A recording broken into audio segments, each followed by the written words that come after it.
info.fr. Vous avez une sœur qui est connue, vous, Alain Soral. Oui, mais moi, dans mon dernier bouquin, j'ai parlé un peu de ce genre de choses, mais il n'y a pas que ça. Agnès Soral, la comédienne, on va le rappeler. Hein. Il n'y a pas que ça. Moi, je m'inscris dans un projet classique du roman balsacien où on parle un peu, il y a un peu de psychu, mais il y a aussi du social. Il y a une espèce de vision globale. Et là, l'angoisse, c'est qu'on voit que de plus en plus, comme c'est très long de former un écrivain, de le suivre, un Houellebecq, il faut 20 ans. Moi, ça fait 20 ans que j'édite et que je commence à exister un peu.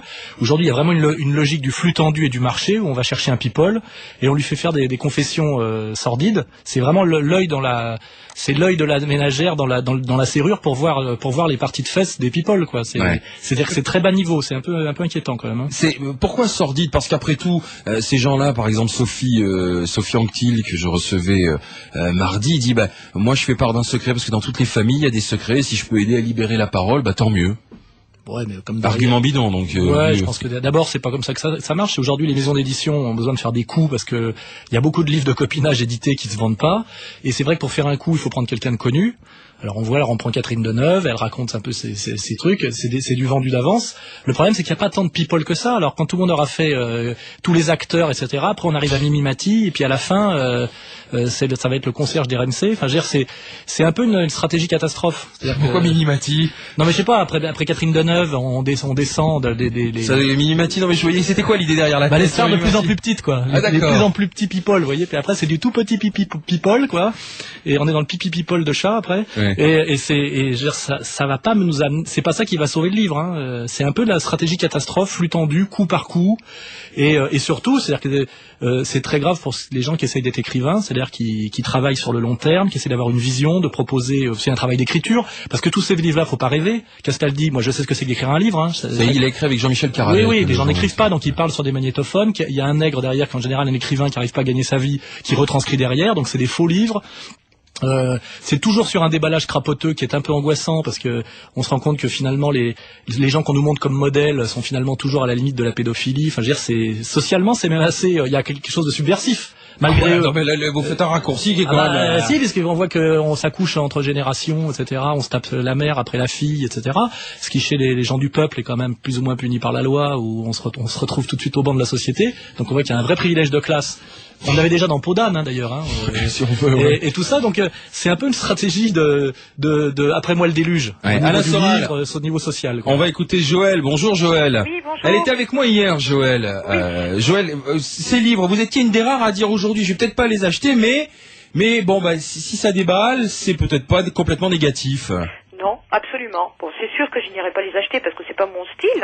Maintenant, je comprends tout à fait qu'on puisse. Enfin, je comprends. J'estime que c'est quelqu'un. Moi, j'avais dit que c'était quelqu'un de proche qui.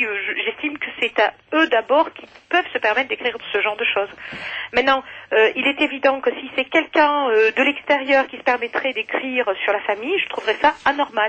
Mais quelqu'un de la famille peut se permettre, lui, d'écrire, parce que ça fait partie de sa vie privée à lui aussi. Quand vous avez parlé hier justement de Benjamin Castaldi qui révélait ce secret vis-à-vis de sa mère, j'estime que lui, ça fait partie aussi, lui, de sa vie privée. Donc, je veux dire, de sa vie à lui. Donc, il est le seul, lui, à moi, je crois que ça se passe pas comme ça. Hein. Moi, je crois que les éditeurs cherchent des people, leur disent, vous auriez pas une petite histoire dégueulasse à nous raconter dans votre famille. Et sous notre édition, j'ai été tripoté par les curés, il m'est arrivé une histoire en vacances. Je crois malheureusement que ça se construit dans l'autre sens. C'est-à-dire, on va les chercher. Le livre le plus tragique pour moi, c'est le livre de Guillaume Depardieu. Il a vraiment été opéré dans tous les sens du terme par le petit Fogiel. Et il est à moitié mythomane, à moitié débile. À mon avis, il s'est brouillé de façon irrémédiable. Qui est moitié mythomane, moitié débile. Oui, il a moitié mythomane, moitié débile. Et on n'a pas à faire parler un mec comme ça pour qu'il se grille définitivement avec son père. Je veux dire, c'est vraiment pousser les gens à dire des conneries, à écrire des conneries. Je trouve ça un peu malsain. Mais bon. Deuxième remarque, ces livres-là sont faits pour les femmes. C'est dans le prolongement de Voici. C'est-à-dire que c'est du psychu. C'est-à-dire que ça intéresse beaucoup plus les femmes parce que l'histoire de coucherie, l'histoire d'alcôve, c'est très réduction psychologique de la vision des choses. Il n'y a jamais de dimension politique, jamais de dimension sociale. Et malheureusement, ça correspond à une évolution du marché du livre qui, comme le marché des magazines, va de plus en plus vers la ménagère et le bonus. Excusez-moi, je parle parce que là, quand même, excusez-moi, mais je trouve quand même que votre invité, il rabaisse énormément. Enfin, il estime que la femme est une conne et que vraiment, elle a plus rien à dire. Elle ne fait que lire que des conneries. Je pense que quand même, bien sûr, non mais attendez, j'espère que votre femme, vous la traitez mieux que ce que ma femme, c'est une femme exceptionnelle. Je l'ai épousée, vous vous rendez compte? Oui, ça, c'est pas parce que vous l'avez épousée que automatiquement vous la traitez bien. Non, j'ai dit que le psychu, c'est essentiellement ciblé femmes. Et que les femmes aiment ça. Non, mais la preuve, vous en êtes la preuve, madame. dramatique ce que vous venez de dire. Mais non, c'est de la dramatique. sociologie de terrain. Les hommes s'intéressent moins à ce genre de trucs que les femmes, c'est les femmes qui achètent ce genre de livres. Et aujourd'hui, une des raisons de la décrépitude du marché du livre vers le psychu intégral, c'est qu'en fait, ce sont surtout les femmes qui achètent de la fiction, les hommes achetant plutôt des essais. Voilà. Mais ça, c'est une analyse sociologique de base, il y a des chiffres. Après que ça vous choque, moi, c'est pas mon problème, c'est la vérité.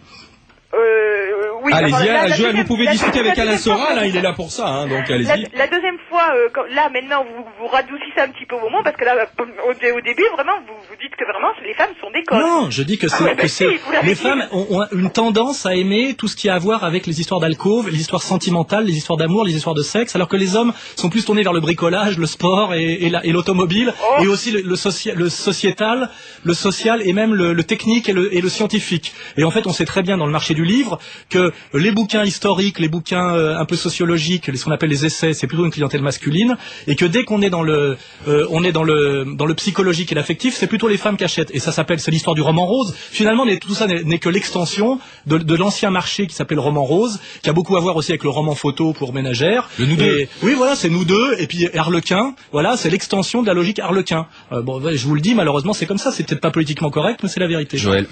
Oui, alors écoutez, je sais pas, je dois peut-être pas être ce genre de femme parce que bon, d'abord j'ai jamais acheté de maquillage, c'est bon signe, voilà, bravo. ni un roman à l'eau de rose. Mais non, ça mais dites-moi, Joël, vous êtes sauvé, alors vous êtes sauvé. Alors attendez, Joël, c'est Alain Marchal, on va laisser Alain Soral de côté parce que sinon il va finir par vous abasourdir. Mais Joël, vous disiez que bon, après tout, vous n'étiez pas contre ceux qui déballent, mais est-ce que vous écririez ce genre de livre ou pas? Non. Si vous aviez des secrets de famille. Mais non, je peux pas dire vraiment parce que j'en ai pas, mais tout dépend aussi le secret de famille aussi, c'est quand même assez, on peut pas tout généraliser non plus parce qu'il y a des choses que je trouve qui peut se dire et effectivement il y a des choses qui peuvent ne pas se dire. Moi personnellement, je pense pas que je n'écrirais des livres comme ça. Je ne pense pas. Maintenant, ça ne me choque pas. C'est ce que je voulais dire. Ça ne me choque pas, cette polémique, maintenant on entend partout, oui, et pourquoi ce déballage, machin. C'est là où je veux dire que ça ne me choque pas. Maintenant, c'est pas pour autant que je le ferai ou que j'irai lire. C'est ce que j'avais dit. Ouais. Mais c'est pas une question d'être choqué, hein, madame, c'est que c'est une tendance. C'est une tendance qu'il faut analyser. C'est une tendance à réduire le livre à du témoignage crapoteux de people, voilà. Or, le livre est une catégorie bourgeoise qui est une catégorie de la conscience et de la critique de la bourgeoisie par la bourgeoisie, si on veut faire un peu de sociologie, et ça nous renvoie quand même à Balzac, à Flaubert, à Maupassant. On peut encore parler de littérature avec Françoise Sagan, avec Christine Angot déjà, pour moi, on est sorti de la littérature. Et là, c'est-à-dire qu'on est en train de détruire une catégorie qui est quand même constitutive de notre conscience sociale. Les éditeurs ont besoin de gagner de l'argent aussi. Les éditeurs ont besoin de vendre des livres, ils ont besoin de vivre. Oui, donc on peut pas leur reprocher non plus de faire du commercial et d'aller vers le public. Non, mais le danger, c'est que c'est un peu une stratégie à court terme. C'est comme quand on arrête trop une plante, on la tue. C'est-à-dire que s'ils partent dans cette logique-là et de ne plus jamais investir sur un écrivain qui se construit livre après livre, comme l'exemple des Mauriac, il faut même encore de Julien Green, de l'époque de Apostrophe, c'était encore dans les années 70. Si aujourd'hui, pour faire un livre dans la catégorie littérature, on va chercher une célébrité ou un enfant de célébrité et on lui fait déballer des trucs sur les cochonneries qu'ont fait ses parents en douce et en plus écrit par un copain, enregistré sur le magnétophone, etc., j'ai peur qu'on tue un peu le livre. C'est-à-dire que on gagne des sous à court terme, mais à long terme, les gens se lassent. C'est comme la télé-réalité, les gens s'en lassent très très vite. Là, alors, on tue le livre et puis on tue aussi trop de psychu tue le psychu, quoi. Je veux dire, c'est dangereux. À la limite, tant mieux là. Vu c'est-à-dire qu'on ira pas très loin. Ça va pas aller très loin. Ça va pas durer très longtemps. C'est comme on voit bien avec les émissions, les télé-réalités. On a fait le Loft 1, le Loft 2, ça marchait déjà plus. Maintenant, on fait la ferme, qu'il faut déjà faire bosser les gens pour que les gens. C'est un peu une punition. Et puis on va de plus en plus vers la rééducation par le travail et le camp de travail maoïste. Hein. Je veux dire, donc ça. La ferme, c'est le camp de travail maoïste. Le chantier, c'est le camp de travail maoïste. Ça commence, oui. Oui, non, mais ça commence. C'est quoi? C'est le kolkhoz aussi. Non, mais c'est un peu ça. On veut voir. On dit vous voulez rester dans les médias, faut vous humilier, faut bosser un peu, vous allez traire les vaches. Et je veux dire que je trouve c'est plutôt bon signe. Ça veut dire qu'on remet le travail au cœur de la problématique et qu'il y a une notion de châtiment. C'est-à-dire que le peuple regarde des gens souffrir pour rester à la télé parce que finalement ils n'ont pas de raison d'y être plus que les autres vu qu'ils ont jamais rien fait de sérieux pour y être. Et moi je dis que ça va forcément amener une moralisation du problème, quoi. C'est-à-dire que quand tout le monde aura raconté ces histoires de viol, d'inceste, etc. Après, c'est qu'est-ce qu'on fait derrière? Quand tout le monde aura fait le con aussi devant les caméras, à traire des vaches et on sera obligé de retourner un peu plus de sérieux parce que ça s'use très très vite tout ça. C'est ça que je veux dire. Donc à la limite, là on arrive à l'acmé, je veux dire, de cette espèce de tendance people du livre où on découvre que tout le monde a été violé en gros. C'est-à-dire que tous les animateurs télé, visiblement la formation qualifiante pour être animateur télé-radio, c'est d'avoir été violé dans sa jeunesse maintenant. Bon une fois que tout le monde aura raconté son histoire de viol, d'inceste, etc. Derrière peut-être qu'on va revenir